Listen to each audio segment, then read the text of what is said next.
most of the time, I would say 99% of the time, people get sick when they travel. It actually happens in the airport, because in the planes, the airflow system is actually pretty good, because you're up, it's low pressure, right? You're up in the sky, and you're turning the air pretty fast. But I'm the guy who always boards the planes at the end, because if you've noticed, if you board the plane early and the air conditioning is not on, that's where you get sick, because the air is stagnant. Whatever people are exhaling is just staying in the air. But the moment the airflow comes on, it's actually pretty good, right?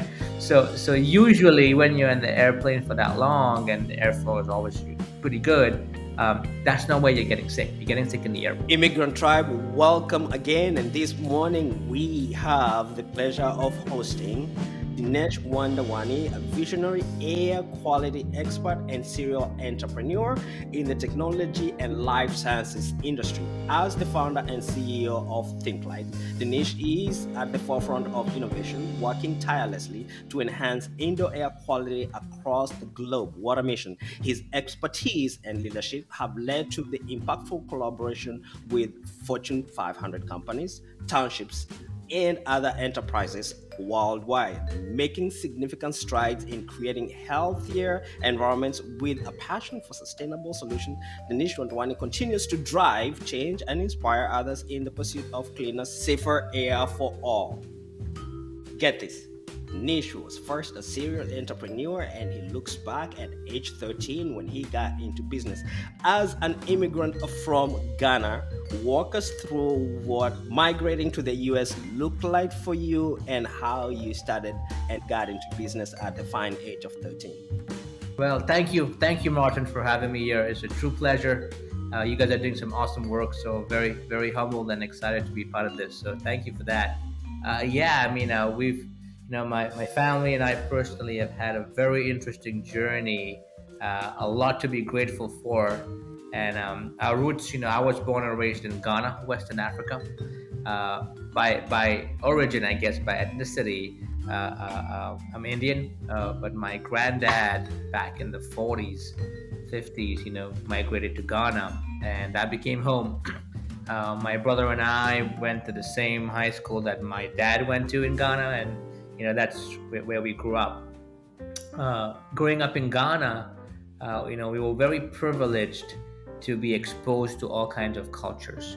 I went to a school they call Ghana International School, and a melting pot of all kinds of international community diplomats, and we were privileged to go there. And what I never realized until later in life is the kind of exposure to other cultures that that existed.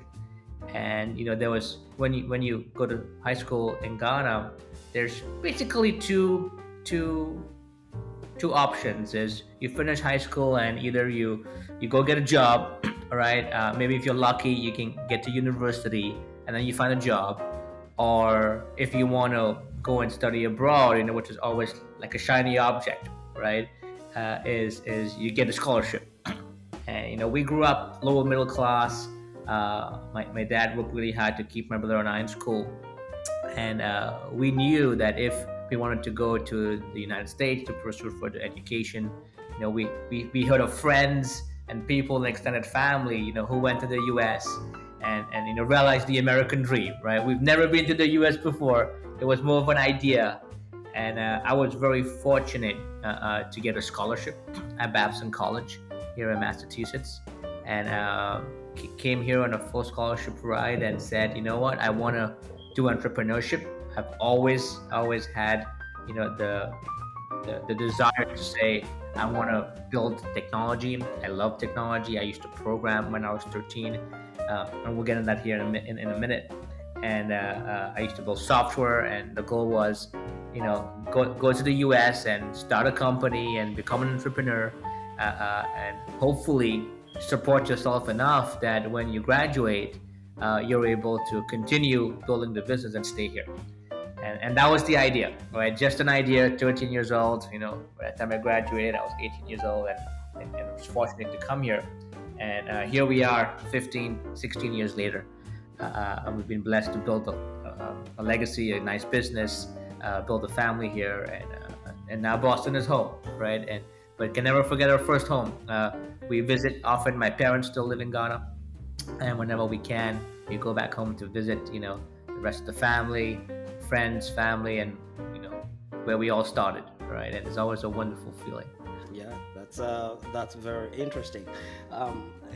So think like, but I'm still gonna go back. 13 years old. What was your first entrepreneurship then? Yeah, absolutely. So I like to joke that my first love was programming. I remember in school I did a programming class of how you could build little applications, right? Back in the day it wasn't even apps. It wasn't as cool as iPhones as it is today. It was single user applications on the computer, programmed in Basic or Pascal or using SQL. And the fact that you can create an application out of nothing with a computer and some lines of code that could add value to someone's business, it gave me a rush. I'm like, this is really cool. And I did a class project of building an application that would manage a small business, point of sale terminal, like in a supermarket. And did the project. And I remember my teacher said, this is really cool and you really thought about it. Try selling it. And I'm like, that's a great idea. So here I am, 13, 14 years old at that time, just walked into the local supermarket and said, I got a software. And this is what, 2002, 2003, 2004. So, I mean, computers, especially back home in Accra and Ghana, was not what it is, that came in the next 10, 15 years. So people were using, physical spreadsheets with their pens, right? And to be able to computerize and digitize this data and put it into a database is a big deal. And that's how it started. And then I remember one of the nicer, applications we made was for like car rental companies and pharmaceutical companies. And next thing I know, between the age of 13 and 18, a lot of my high school years, in addition to going to school, I was building applications for local businesses, my dad's friends who had little enterprises who would need software, and it was I didn't know it, but it was my first real company, and I was programming, I was doing marketing, ended up hiring a couple of people to help me out, to help build our team. And when it was time to go to college, it was like, I think I can run this remotely. I can run it from a dorm room, and I did that for the first year, and it was kind of challenging. And then I came back that summer, and then I decided to kind of sell it to a friend to take over the business. But you look back and you learn all these fancy terms in business school. It's like, you started a business, you grew it, and you sold it. Good for you, right? And I'm like, I guess so, right? So that's how it began, and that's when I was bitten, I guess, by the entrepreneurship bug. And being in the US, the goal was always to say, how can I come up with certain ideas, use knowledge, skills, and technology and interest to build things that can add value, to society, can solve a problem, right? I'm always a believer of, if you have the skills to build some technology that can solve a big problem, that can help the people in this world, that can help to push the human race forward, make the world a little bit of a better place. That's what you should spend your efforts doing, right? And that's kind of the mindset. And I guess you can call it entrepreneurship, but that's truly the force behind it. It's trying to build fun things and cool things with cool people, right? That's fascinating, and I speak to a lot of entrepreneurs on this show, but I think there's something unique here, and I'm going to dig deep into it. So I speak with a lot of immigrants that have brilliant ideas, and they're like, I think this would be a great idea, but they don't know how to bring the ideas into the marketplace. As an entrepreneur who has been able to bring ideas into the marketplace and sell them to even Fortune 500 companies. Walk us through, what does that look like for an immigrant who's sitting on a brilliant idea? They don't know how to bring it to the marketplace. They want to bring it to the marketplace. Where do they start and how do they get it done? Sure. No, that's a very, very important question. And whenever I can, anything I can do to help coach, mentor, inspire immigrants is something that's close to my heart, because I cannot explain in words, Martin, how the people that I've met along my journey. I mean, right from my freshman year in college, some of my professors, the trustees, I was fortunate to be on scholarship. So once a semester, you'd go meet the trustees, and uh, the amount of people out there that are in this country, in the US, that are willing, able to help you, right? For nothing in return, out of kindness, out of coaching, out of giving back, is unbelievable. I didn't realize that, I mean, frankly, any immigrant coming in, you don't know anyone, no friends, right? You're starting from scratch, right? It can be overwhelming, right? It may be hard to go and reach out and ask for help or say, hey, I'm clueless about this thing. How should I go about doing that? And ask questions, right? To kind of quench your curiosity. But I started a little bit shy, of course. But the little that I did at the beginning, I was blown away with the amount of help that people are willing to offer. It's quite amazing, and sometimes it's as simple as just tuning in to ask, right? And more people will say yes than you ever imagined. So I'm really grateful for that. But beyond that, growing up, there's certain things that kind of take for granted or realize the availability of certain infrastructure opportunity in the US. Like I remember growing up, like having internet, and if you remember dial-up internet, was a privilege, right? Yes. We have 10 hours a day, and you have to make use of it. Whether it is also having access to going out and cheap transportation, to going out there and meeting people, and you come to the US and you realize that, kids have had this for the longest time, access to these amenities and facilities, and you begin to say, wow, like this is actually a privilege because I know what a life looks like without these things. Yes. But now you appreciate it to a whole new level, and then I guess that's why a lot of immigrants who come in, become they're a lot more resourceful, right? Because now you have a lot more to work with than you ever had, Mm-hmm. from where you came from.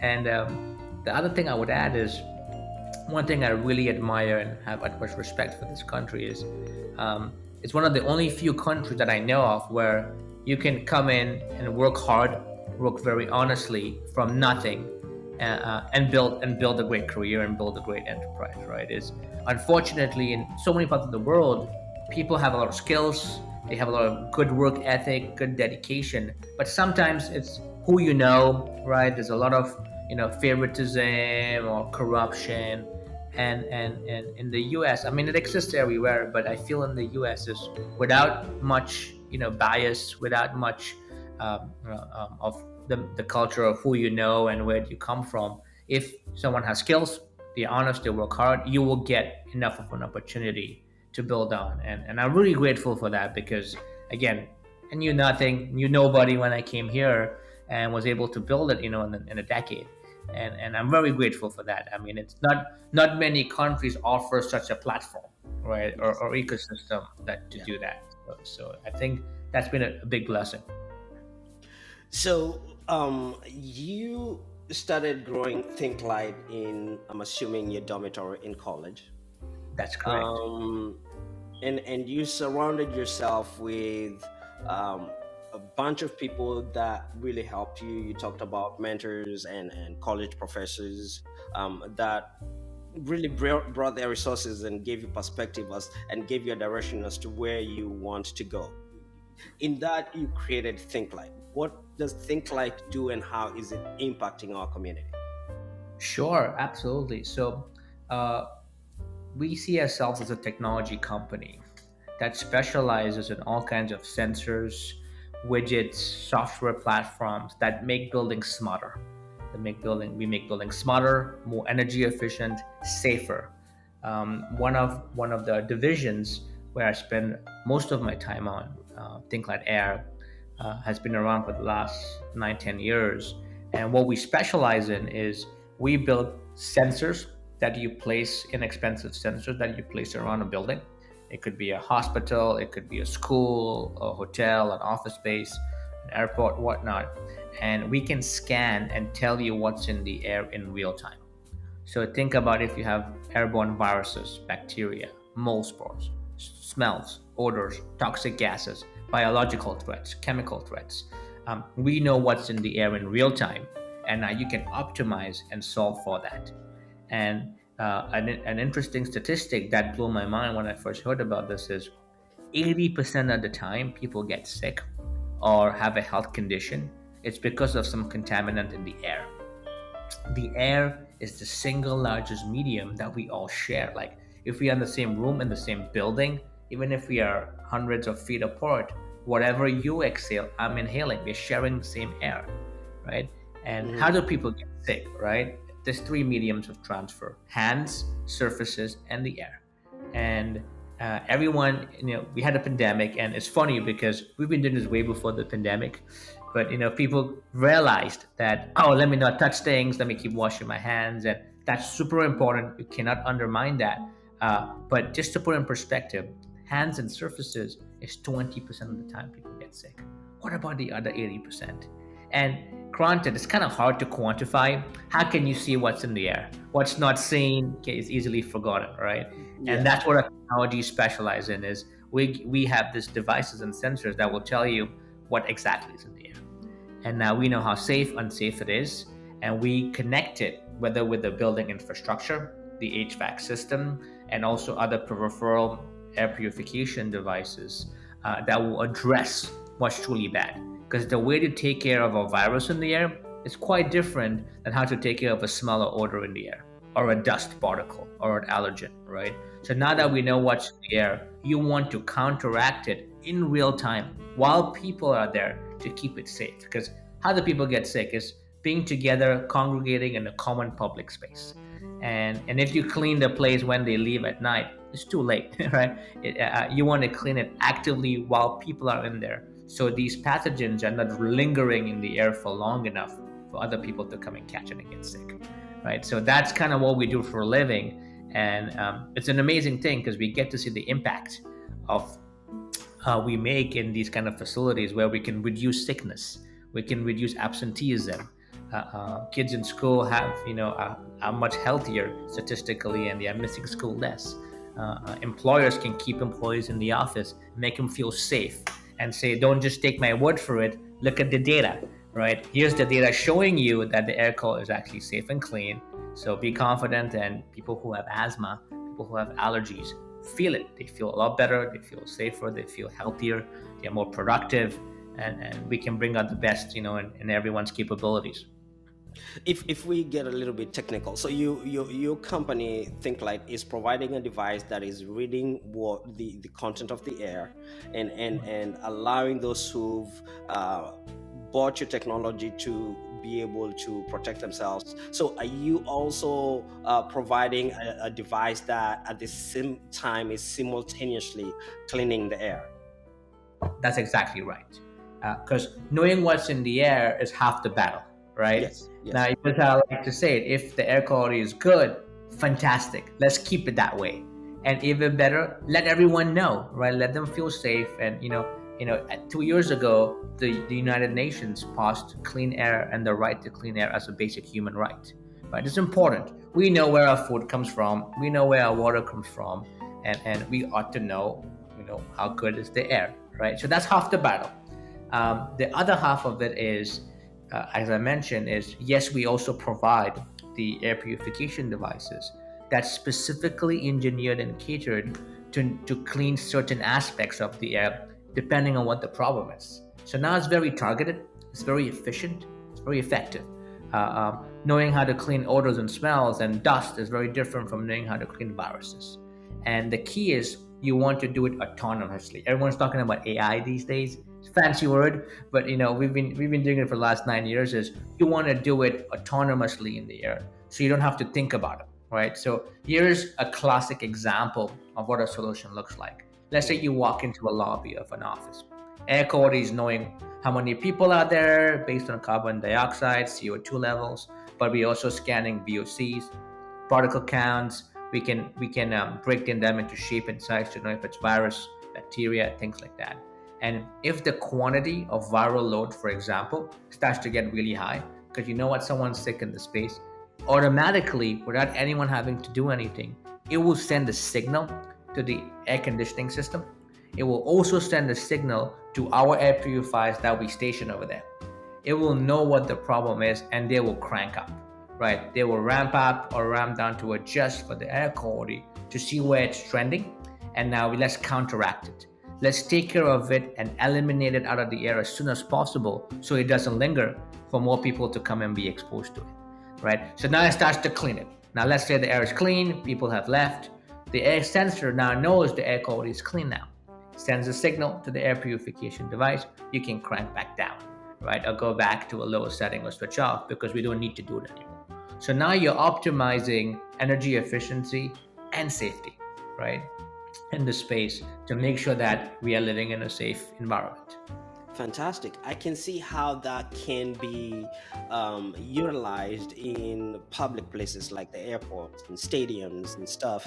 Um, but is the technology being adaptable to mobile stations, airplanes, for example? The last several times I've flown internationally, I end up getting sick. You've been in that plane for 15, 12, 13 hours or longer. Or is it also being adopted in tight places like trains and public buses? Right, right. No, that's a great question. Great question. Is we prioritize buildings and facilities. That is our strength. We would love to do planes, buses, right? We've done some custom projects on trains before, actually. We've done trains, but a majority of what we do is building infrastructure. That's our specialty. That's our strength. And quick fun fact, though, you mentioned planes. Is most of the time, I would say 99% of the time, people get sick when they travel. It actually happens in the airport. Because in the planes, the airflow system is actually pretty good. Because you're up, it's low pressure, right? You're up in the sky, and you're turning the air pretty fast. I'm the guy, maybe it will annoy some people, but I'm the guy who always boards the planes at the end. Because if you've noticed, if you board the plane early and the air conditioning is not on, that's where you get sick. Because the air is stagnant. Whatever people are exhaling is just staying in the air. But the moment the airflow comes on, it's actually pretty good, right? So usually when you're in the airplane for that long and the airflow is always pretty good, that's not where you're getting sick. You're getting sick in the airports. The airports is where you have so many people, everybody sharing the same air, and it's just lingering. I mean, diseases and germs stay in the air for hours or days, right? And we come in, and whenever we get sick, right, everyone can relate to this. They're like, how did I get sick? I always wash my hands. I didn't go too close to anybody, right? Yeah. But you don't know when you enter a room what was in the air that you inhaled, right? Yeah. So usually airports are a big one, but frankly, our three biggest markets where we make most impact is education. Think about little kids from daycare centers to schools, university campuses, high impact where immune systems are building. So many kids get sick, they lose a week or two. They're young. It's a very important opportunity cost, right? To be able to be healthy and have a healthy, young adult life or childhood life and stay in school. So that's like a number one market. The other one is healthcare, and this could be anywhere from your oncology centers where people with compromised immune systems are coming in, dialysis centers, general hospitals, orthopedic cares. Like people are going there for care, right?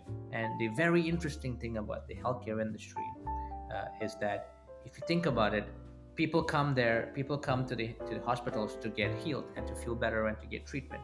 But at the same time, the most unwell people are also there.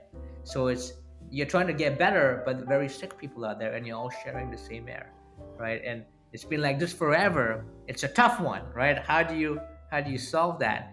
But that's where people are most vulnerable, right? And that's where we see a lot of value and impact for our technology when we put them in those places.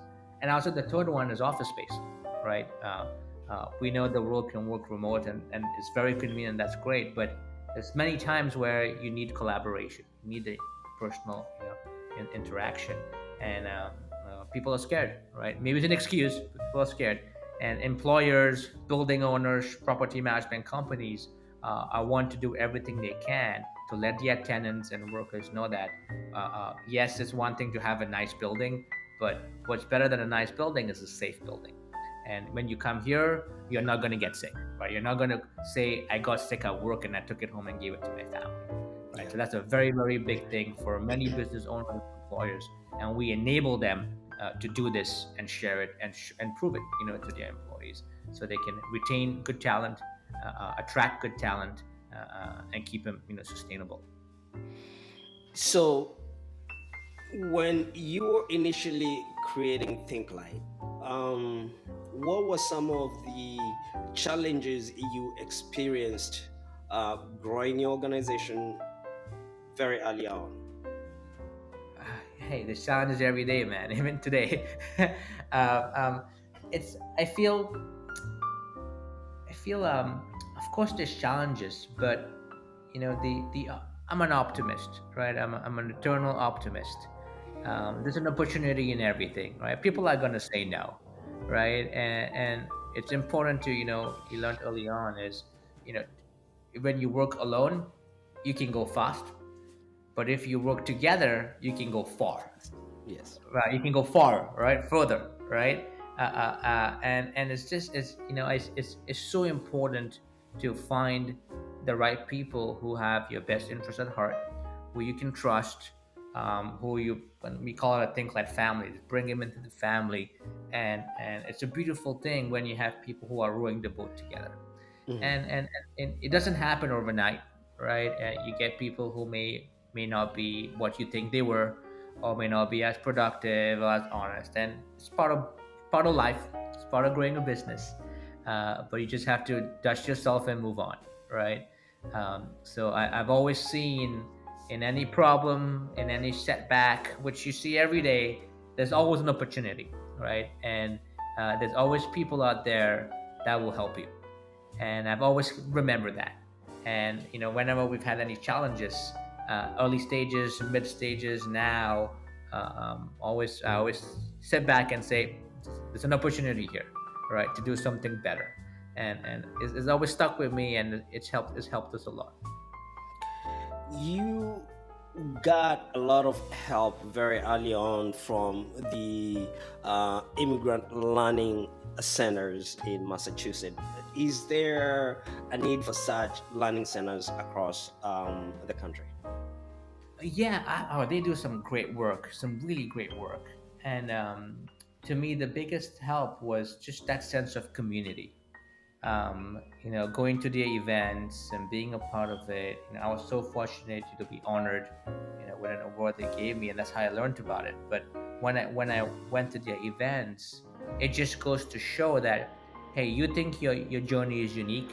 You came here alone. The journey of entrepreneurship and an immigrant, especially when you come in by yourself from college at the age of 18, it can be lonely, right? And you're facing these challenges and you're growing tough skin and saying, let's go, let's go, let's go, kind of a thing, right? But then you you get exposed to such communities and you say, hey, like, it, these guys have the same story, and they had the same setbacks, and they have the same wonderful attitude of, I gotta make it. And you're not alone, right? You're not alone. So that sense of community has been awesome. I will say though is the university I went to, Babson College, they really really got me started. I mean, I can trace the first 50, 100 customer successes we ever had in our business. I can trace every connection back to Babson College, all right? Yeah. Because that was my sandbox. And being a part of that. So I know there's a lot of people who listen, immigrants who come in on a student visa to kind of get started. No matter the educational institution that you go to, the people there, I mean, they do that job for a living for a reason, right? Like, they want to help students. They know students are coming from all walks of life. God knows what they're going to end up, right? And that university campus, any course you take, any education seminar you take, these educators can play a very, very significant role on your starting point, right? And I leverage that, right? is I would go to these professors and say, hey, like, how should I go about doing this? And talk to that person. Let me, and that's how it all begins. So leverage that. I know so many immigrants come into this country for school, and they kind of use school for education, which is good, and then kind of life starts on making a living after you finish school. But if you start to do that while you're in school, the resources that are there is quite magical. That's very interesting. We've spoken with other entrepreneurs that have found their success in colleges, and we know that America does a fantastic job of scouting for talent across the globe and then channel them through our higher education system. And that's pretty sweet and has worked well for a lot of immigrants. But for those of us who do not come to the US through the education system, we come in through different type of visas. How can we eclipse where we start from to where we want to go? That's a great question. That's a really great question. I feel I try my best to do my part where you have to find them and make yourself accessible so you can help them, right? Not to say that if you come to this country as maybe you get an H1 or you get a worker visa and you find an employer, right? Mhm. Not the same as being a student, of course, I get that. But very quickly, it's important that they have a sense of community, and they can find similar people like themselves, to be able to get confident, to be able to learn the new ways together, and look out for help, right? In the world that we live in, between social media, websites, like how you guys found me, right? There's a lot of wonderful tools out there, and they shouldn't be afraid to reach out. While it may not be like your educator on your campus, click away over a browser or something, right? Is Don't be afraid to reach out, and you'll be surprised. I mean, I still do that today. It's like, oh, I wonder how I could reach out, and I could use some help from this person that I read about on the internet and social media, LinkedIn. Send them an email, and of course, there's times where people don't get back to you, but more often than not, you will be surprised, right? You'll be surprised. So they shouldn't be afraid to reach out, and we live in a wonderful world where everyone is always trying to grow, and people understand that, and people like to help each other. It's just our human nature, and if you tune into that energy, you will receive it too. Talk to us about your experience doing business in America today compared to what it was when you were growing back in Ghana and before you migrated to the US. It's funny. I was young, obviously.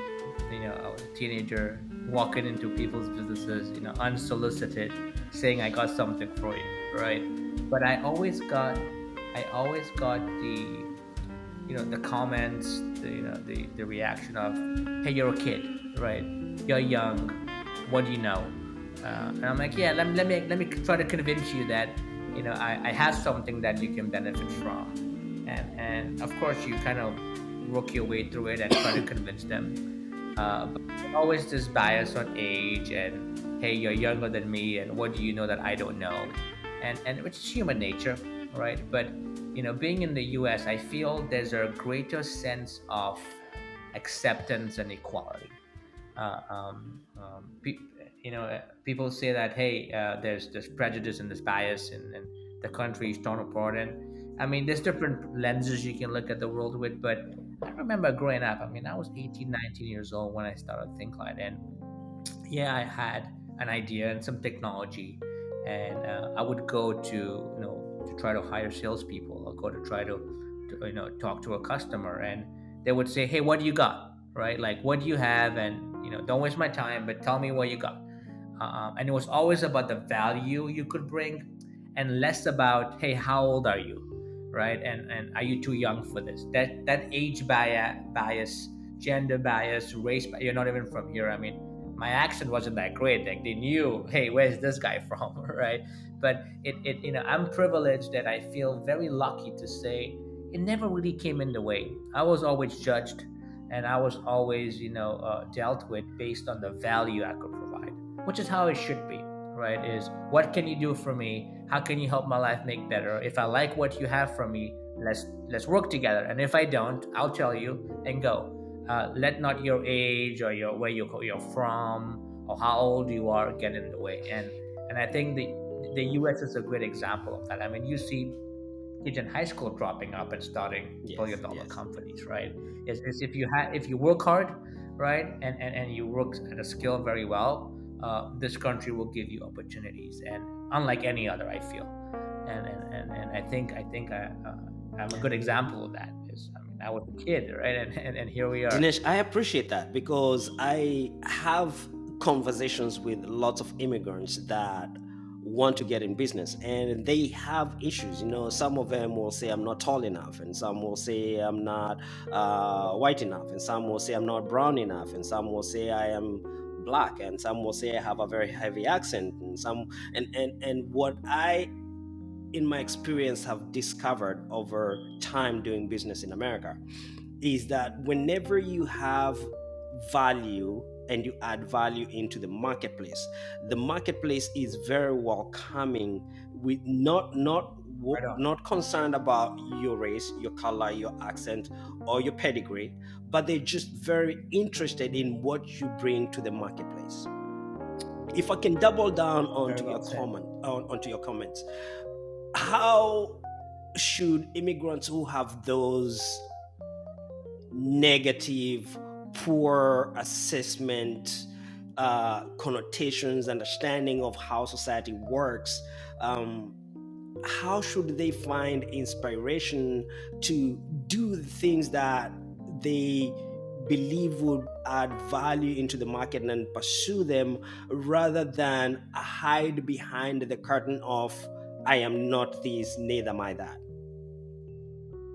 Right, that's a great question.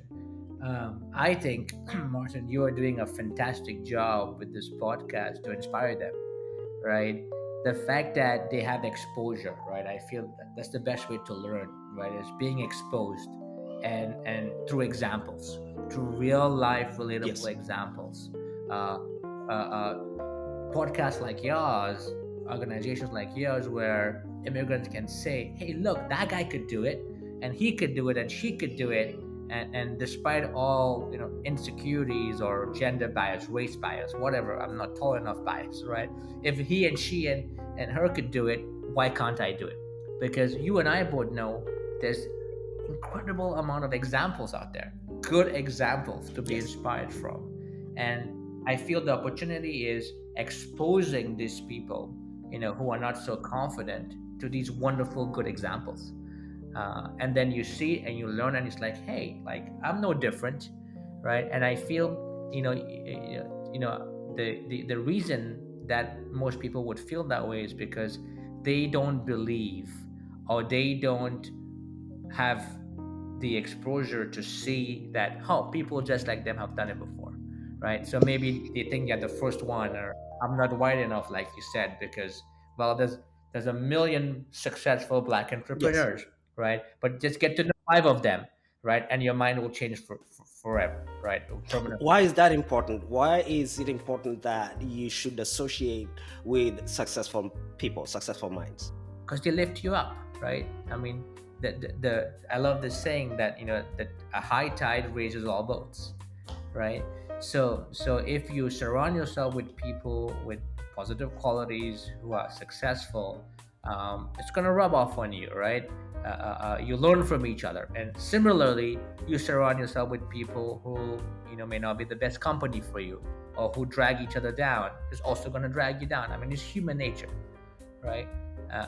And there's enough positive concentrations of wonderful communities in almost every little corner of this, any state, any city you are, right? You go on social media and you could find groups, right?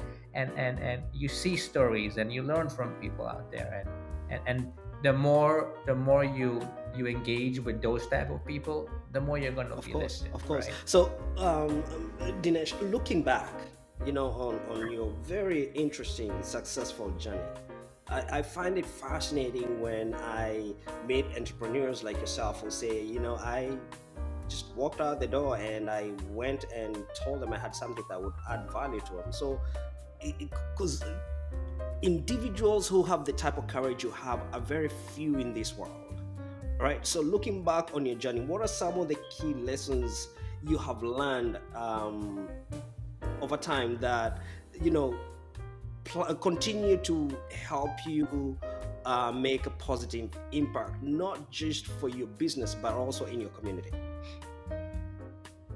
Yeah, no, that's a great question. You know, I feel, especially for those who are trying to get started, here's one of my favorite sayings: is there's nothing to lose. What do you have to Absolutely lose, nothing. right? See, when you're starting out, right? And I feel as you grow older now, right? Now I have children and everything. You start to become, age makes you a little bit conservative, but at the beginning, right, when you're trying to start a business, it's like, what do you have to lose? What is the worst that can happen, right? So that's a uh, very effective way of putting things in perspective. Take some risks, right? Because without risks, there can be no gain, right? No reward. Take calculated risks, of course, and as you start to build, you can become more and more calculated. But at the beginning, it's time to double down, triple down, because you don't have much to lose, right? Uh, uh, so that's one thing, and the other thing is, I would say we live in a very privileged time of this era, right? Look at this AI, Chat GPT, and social media, and getting in front of people. I wish 10, 15 years ago when I was starting out, I had some of these tools today, right?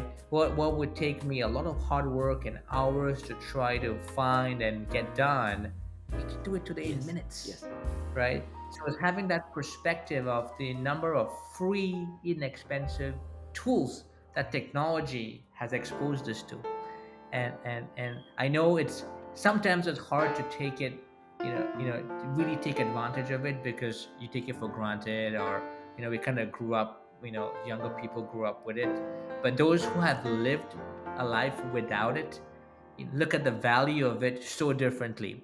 And I encourage everyone, listening, or trying to start out there, is try to think of it that way: is how would your life work without these things? The moment you start to think about that, you're like, oh my god, maybe I should be using these tools for something.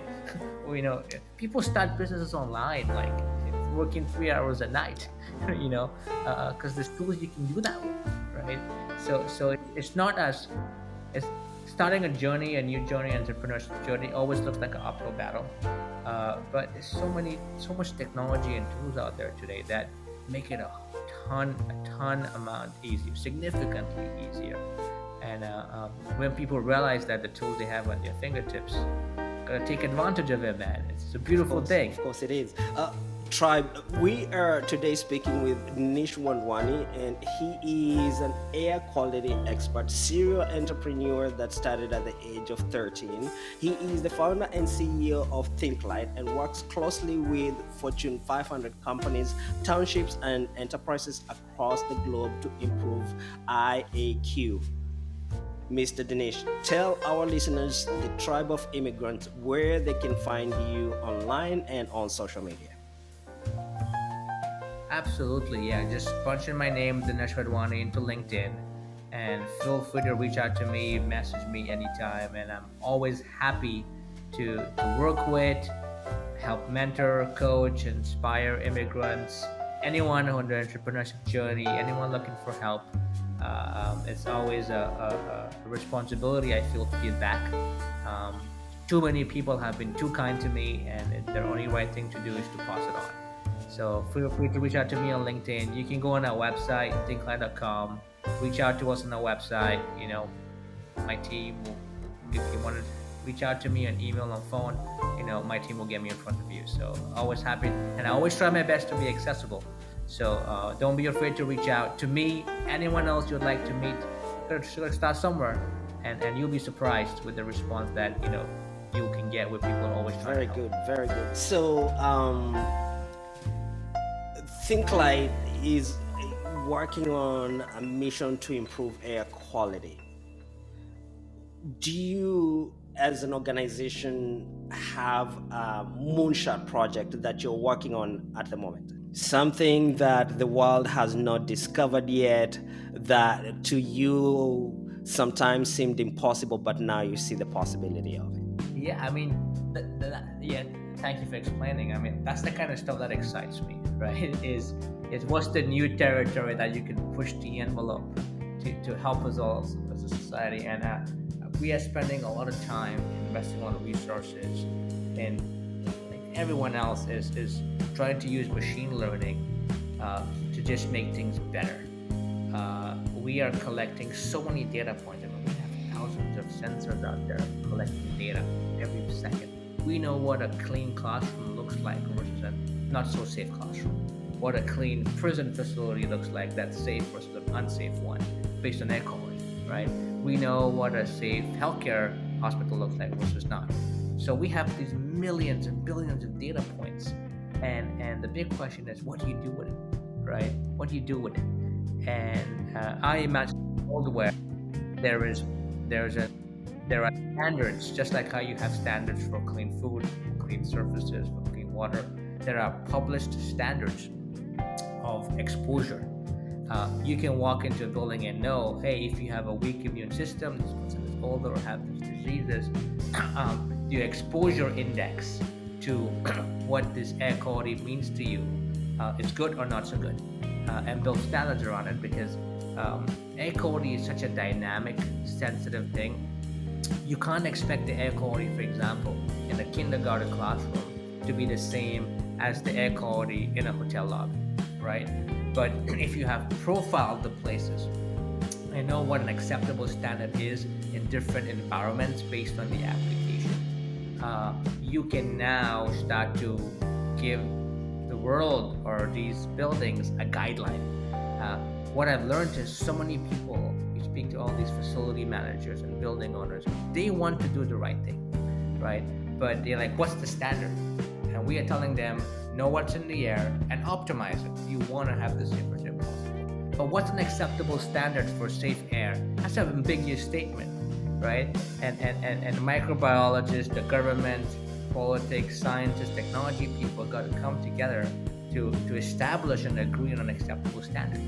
And it starts with data, right? So we believe we are building the ingredients, right, of the soup, right? But we have all these data points, and I imagine a world where we have established a standard of what's good and bad air quality. Everyone needs to know it, right? And everyone needs to meet those standards, because we have too much technology and too much resources in this world, wherever you are, to say I got sick because of something in the air. Come on, we're better than that, right? There's ways to measure it and there's ways to clean it, right? How do we make it simple? How do we make it a standard? And how do we make sure that everyone is accessible to it? So that's the kind of role I dream about, and hopefully we get to realize that in this lifetime. In what you do on a daily basis, are environmental factors, air pollution, the world is changed rapidly in the last several years because of human activities. What are some of the challenges you're finding, not in just creating a clean air space, but also in developing products that are friendly to humanity? Yeah, I mean, here's the thing, right? Is it's quite easy to say let's build really big vacuums or HVAC systems to just purge the air in the building, right? Like think about a clean room, right, or a surgical room. You have very expensive HVAC systems, like $1 million systems to do 1,000 square foot room to keep the room very clean to protect patients. But that's just a little bit operating room. If you had a magic wand, everywhere should be like that, right? Like I like to say is, why do you need to be in a clean room or a surgical room for the air to be safe? Everyone should be, access to safe air. But if we did that, it is incredibly expensive in terms of energy, right? We know we have an energy crisis on the planet, and we're trying to be more efficient and sustainable. And the real value proposition here, Martin, is how can you do it energy efficiently with the most minimal carbon footprint, right? Or if anything, with positive carbon footprint, right? And that's why the energy savings aspect of what we do is equally important. uh, we spoke about how the sensors will control the air conditioning system to make it on and off together with with the purifiers. Because if you can go into a building and say, I'm giving you better air quality that's safer, and I'm reducing the energy consumption and the carbon footprint on your building, that's special. Because to just give you a lot of clean air and blast your energy cost up, I mean, you win one and you lose one, right? It's two steps forward, one step back. Yes. And that's what we need to think about, is how can you do it in a way that you're reducing carbon footprint and you're doing it responsibly. And that's where we feel we can add a lot of value to these buildings that we work with. We say, what are you doing for your HVAC? Let's control it, let's save you some energy. And when people say, oh, I'm going to save you some money, I'm going to save you some energy, what am I giving up, right? What am I compromising? And we say, hey, actually no, you're not giving up anything, you're gaining something extra. And we try to make it a win-win, right? Win-lose is never sustainable. And if you want something to be adapted to the masses, and you will get some people who believe in the good of it, but to get the mass market, it gotta make economic sense, right? So Of course. so that's how we balance the sustainability part, the carbon footprint part, with the wellness part. Talking about making it sense as a businessman, and I'm just curious, for Think Lite, it seems like you're more focused on commercial enterprises. You're more focused on commercial buildings rather than residential. Have you taken a keen interest in growing the residential market? Yeah, we get that question a lot. Right. So here's how I look at the world: is uh, in the biggest need for these systems and devices is in the commercial world, if we had to prioritize. And here's why. Your home is quite a safe place, right? Is people get sick and diseases and cross contamination when you have a congregation of strangers coming together in a public space and exchanging the same air, right? If you just sit at home all day, you would never get sick, right? So can we bring our technology to people's homes? Absolutely, we can.